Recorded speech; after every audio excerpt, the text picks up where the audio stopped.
नमस्ते उत्तराखंड, मैं हूँ रितिका और आप सभी का स्वागत करती हूँ आज के इस वीडियो में। आपको पता ही होगा कि चौमास ने उत्तराखंड, हिमाचल और पंजाब में भौंकुच कर दिया। इसी भौंकुच के बीच अगर हम बात करें उत्तराखंड की, तो उत्तराखंड के उत्तरकाशी जिला इस बार आपदाओं के लिए टॉप पर रहा है। अगर यहाँ पर आपदाओं की बात करें तो दो आपदाएँ मुख्य केंद्र पर थी। गंगोत्री धाम के मार्ग पर पड़ने वाला धराली गांव और यमुनोत्री धाम के मार्ग पर पड़ने वाला स्याना चट्टी कस्बा।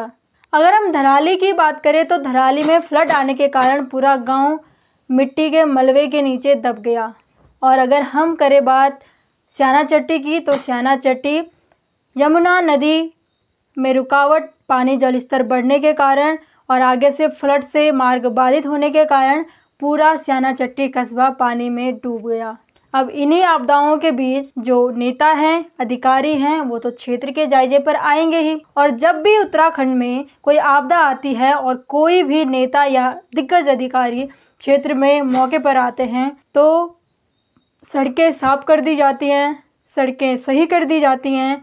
यहाँ तक कि जिन रास्तों से नेता और अधिकारी जाने वाले हैं, वो बाटे घाटे भी चमका दिए जाते हैं। लेकिन तो ऐसी क्या विपदा आन पड़ती है कि जब भी अधिकारी और नेता क्षेत्र के दौरे पर होते हैं तो सारे नेटवर्क काट दिए जाते हैं। जी हाँ, मैं आपको बता दूं कि आज राना चट्टी से लेकर के बड़कोट तक सुबह सारे नेटवर्क चालू थे, लेकिन आज जिलाधिकारी महोदय यमुनोत्री के आपदा ग्रसित क्षेत्रों में मौके पर थे। सुबह से सारे नेटवर्क राना चट्टी से लेकर के बड़कोट तक सुचारू रूप से चल रहे थे, लेकिन जैसे ही जिलाधिकारी महोदय ने क्षेत्र में प्रवेश किया, वैसे ही सारे नेटवर्क काट दिए गए। अब सवाल ये है कि क्या सरकार और अधिकारी जनता की पीड़ा सुनने आता है या जनता को चुप कराने? प्रशासन के दावे कहाँ गए? क्या आपदा प्रबंधन सिर्फ सोशल मीडिया पोस्ट तक ही सीमित है, या फिर जायजा लेने का मतलब ये है कि सच्चाई बाहर ही ना निकले, इसीलिए नेटवर्क को काट दो? जनता का सवाल है कि प्रशासन आपदा के घड़ी में मदद करने आया है या फिर परेशान करने? नेटवर्क कटने की वजह से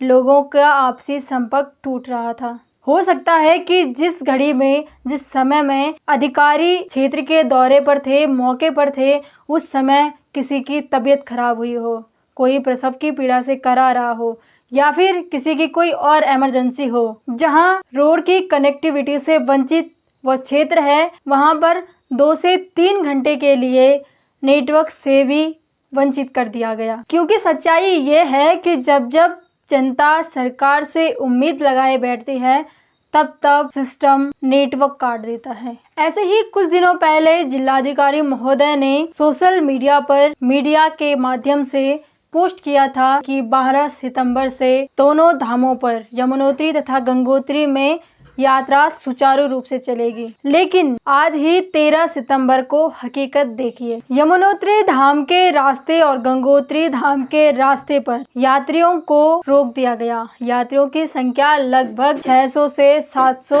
तकरीबन होगी। सबसे बड़ी समस्या ये है कि प्रशासन द्वारा यात्रियों को कोई ठोस जानकारी नहीं दी जा रही है। न उन्हें बताया जा रहा है कि यात्रा कब तक खुलेगी, और न ही ये बताया जा रहा है कि उन्हें रुकना चाहिए या फिर वापस चले जाना चाहिए। ऐसे में यात्री असमंजस में हैं। ऊपर से नेटवर्क भी काट दिया गया था। यात्रियों का साफ कहना है कि उन्हें सोशल मीडिया के माध्यम से मिसगाइड किया गया था। उन्हें कहा गया था कि 12 सितंबर से यात्रा सुचारू रूप से चलेगी, इसीलिए वो अपने घर से निकले और उत्तरकाशी में 4 धाम यात्रा के लिए पहुंच गए। लेकिन अचानक जब उन्हें रोक दिया तो वो फिर बौखलाहट में आ गए और इस समय परेशानी में हैं। यात्रियों का साफ कहना है कि उन्हें सोशल मीडिया के माध्यम से मिसगाइड किया गया था। उन्हें बताया गया था कि यात्रा 12 सितंबर से सुचारू रूप से चलेगी, लेकिन जब यहाँ पहुँचे तो हकीकत कुछ और ही दिखी। ऐसे में हम आरोप किस पर लगाएं? क्या सरकार की गलती है या फिर यात्रियों की गलती? और अगर हम बात करें नेटवर्क की, तो इसमें भी किसकी गलती है? ऐसा तो कोई भूस्खलन नहीं हुआ था, ऐसी कोई आपदा नहीं आई थी कि अचानक से नेटवर्क कट जाए, वो भी सिर्फ 3 घंटे के लिए, जब तक जिलाधिकारी महोदय मौके पर थे। यहाँ पर 2 सवाल खड़े होते हैं। प्रशासन यात्रियों को मिसगाइड क्यों कर रहा है? जब यात्रा 12 सितंबर को सुचारू रूप से चल ही नहीं पानी थी, तो फिर मीडिया के माध्यम से ये सूचना क्यों प्रसारित की गई?